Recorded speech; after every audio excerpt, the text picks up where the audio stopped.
Friends, welcome back to our YouTube channel fun and learn with Ayesha. तो सबसे पहले आप सभी को स्वतंत्र दिवस की बहुत बहुत शुभकामनाएं। आजादी की कहानी। इस वीडियो में हम अंग्रेजों के भारत आने से पहले से लेकर आजादी तक की कुछ इम्पोर्टेंट घटनाओं को जानेंगे कि हमारा देश कैसे आजाद हुआ। हजारों साल पहले भारत को गोल्डन बर्ड यानी कि सोने की चिड़िया कहा जाता था, और ये इसलिए क्योंकि भारत के लोग अच्छी फसल उगाते थे और अच्छा व्यापार करते थे। मेरे देश की धरती सोना उगले उगले हीरे मोती, मेरे देश की धरती, मेरे देश की धरती। अरब और ईरान के व्यापारी आकर हमारा माल खरीदते थे और यूरोप में जाकर बेचते थे, और साथ ही में यूरोप के लोगों को सोने की चिड़िया के किस्से सुनाते थे। भारत के बारे में सुन सुनकर यूरोप के व्यापारी को भी भारत आने की इच्छा हुई, लेकिन वो भारत का रास्ता नहीं जानते थे। फिर एक दिन कोलंबस नामक एक आदमी यूरोप से भारत की खोज में निकला, लेकिन रास्ता भटकने की वजह से वो भारत की जगह अमेरिका पहुंच गए। ऐसे ही पुर्तगाल से भी एक जहाज सोने की चिड़िया के तलाश में निकला, और 22 में सन 1498 को भारत में कालीकट पहुंचा। उस जहाज के कैप्टन का नाम था Vasco D gamma. Vasco D gamma ने कालीकट के राजा सामोरी से व्यापार की अनुमति ली। इस तरह पुर्तगालियों ने कालीकट में अपनी जगह बना ली। सन 1506 तक पुर्तगालियों ने गोवा से बंगाल तक अपना व्यापार फैला दिया, और सन 1526 में पानीपत की लड़ाई के जीत के बाद भारत में मुगल राज की शुरुआत भी हुई। सन 1600 में ब्रिटिश यानी अंग्रेजों ने भी महारानी एलिजाबेथ से अनुमति लेकर भारत में व्यापार के लिए ईस्ट इंडिया कंपनी बनाई। फिर 1664 में फ्रांसीसी भी भारत आए और व्यापार करने लगे। फिर अंग्रेजों ने फ्रांसीसियों को भी कमजोर करना शुरू किया।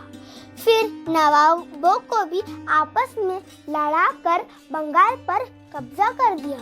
अंग्रेजों ने अपनी चाल चलकर कर्नाटक पे कब्जा करने की कोशिश की, लेकिन हैदर अली और नाना फडणवीस ने अंग्रेजों को नाकाम कर दिया। कर्नाटक को अंग्रेजों से जीतने के बाद हैदर अली ने अपने बेटे टीपू सुल्तान को मद्रास में अंग्रेजों से जंग करने के लिए भेजा। इस जंग में अंग्रेजों की बुरी तरह हार हो गई। हैदर अली की मृत्यु होने के बाद उसका बेटा टीपू सुल्तान शासक बना, और आखिर में अपने ही लोगों की गद्दारी की वजह से टीपू सुल्तान की हार हो गई। फिर अंग्रेजों ने मराठा और मुगल के बीच लड़ाई करवाकर दिल्ली पर अपनी हुकूमत जमा ली। 5 नवंबर 1817 को अंग्रेजों और पेशवा के बीच युद्ध हुआ, परंतु अपनों के विश्वासघात की वजह से पेशवा की हार हो गई।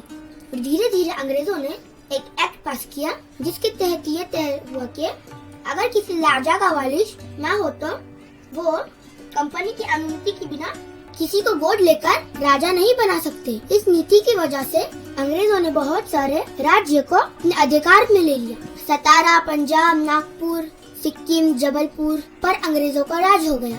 1857 में पहला भारतीय स्वतंत्र संग्राम हुआ। झांसी की रानी लक्ष्मीबाई, तात्या तोपे, बिहार के श्री बापू गौर सिंह, नाना साहब पेशवा जैसे वीरों ने मिलकर लोगों के दिलों में क्रांति की भावना जगाना शुरू की। 31 मई 1857 क्रांति दिन तय किया गया, परंतु 14 सितंबर 1857 को अंग्रेजों ने आक्रमण करके दोबारा शासन कायम कर लिया। इसके बाद 1858 में ब्रिटिश सरकार ने ईस्ट इंडिया कंपनी के तहत भारत का प्रशासन अपने हाथों में लिया। सन 1858 में भारतीय राष्ट्रीय कांग्रेस पार्टी की स्थापना हुई। 1915 को गांधी जी दक्षिण अफ्रीका से भारत वापस आए, तो अंग्रेजों ने 19 मार्च 1919 को रोलेट एक्ट यानी कि काला कानून पास किया। 6 अप्रैल 1919 को रोल एक्ट के खिलाफ अखिल भारतीय हड़ताल हुई और सत्याग्रह आंदोलन चलाया गया। 13 अप्रैल 1919 को जलियांवाला बाग में रोल एक्ट के खिलाफ सभा कर हुई, तो इस सभा में बिना कोई चेतावनी दिए जनरल डायर ने अंधाधुंध गोलियां चला दी, जिसमें हजारों लोग मारे गए। इसके बाद लोगों का अंग्रेजों के विरुद्ध आक्रोश बढ़ गया। अंग्रेजों के बढ़ते जुल्म और भारत की आजादी को लेकर 1 अगस्त 1920 को असहयोग आंदोलन शुरू हुआ। ये आंदोलन अंग्रेजों के लिए बहुत बड़ी चेतावनी बन गया। 1 जनवरी 1923 को स्वराज्य दल की स्थापना हुई। मोतीलाल नेहरू इसके नेता बने। 8 नवंबर 1927 को ब्रिटिश सरकार द्वारा साइमन कमीशन की घोषणा की गई।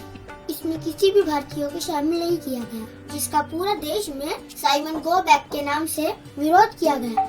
लोगों में क्रांति की भावना और देशभक्ति को बढ़ावा देने के लिए भगत सिंह और बट्टकेश्वर दत्त ने असेंबली में बम के धमाके किए। महात्मा गांधी ने 12 मार्च 1930 को साबरमती आश्रम से चलकर दांडी तक पदयात्रा की और 6 अप्रैल 1930 को नमक का कानून का उल्लंघन किया। इतिहास में 23 मार्च 1931 का दिन काले दिन साबित हुआ। इस दिन भगत सिंह, राजगुरु और सुखदेव को फांसी दे दी गई, जिससे लोगों में भारी आक्रोश उत्पन्न हुआ। 24 जनवरी 1941 की रात को सुभाष चंद्र बोस भेष बदलकर पेशावर, फिर अफगानिस्तान और फिर जर्मनी पहुंचकर हिटलर से मुलाकात की। हिटलर का समर्थन लेकर आजाद हिंद संघ और आजाद हिंद फौज की स्थापना। नेताजी के प्रभाव और वर्ल्ड वॉर 3 में हिटलर के बढ़ते प्रभाव से अंग्रेजों ने भारतीय नेताओं की बात मानने पर विचार करना शुरू कर दी। आखिर में 8 अगस्त 1942 को भारत छोड़ो आंदोलन शुरू हुआ, जिसका लक्ष्य भारत से ब्रिटिश शासन को उखाड़ फेंकना था। यह आंदोलन 1 साल चलता रहा। 15 मार्च 1947 को प्रधानमंत्री इटली द्वारा भारत को स्वतंत्र करने की घोषणा की गई।